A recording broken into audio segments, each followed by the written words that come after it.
তো জামাইবাবু এক্ষুনি আর্জেন্টলি চলে গেছে রানীগঞ্জ তো দি হ্যাঁ রানীগঞ্জে, কারণ জামাইবাবুর মামা মারা গেছে। কতদিন ধরে শরীর খারাপ ছিল, ভেন্টিলেশনে ভর্তি ছিল।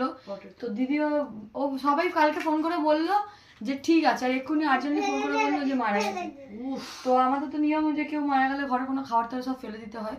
তো বাচ্চাদেরকে খাবে, সব খাবার ফেলে দেবে, কেউ আর কিছু খাবে না।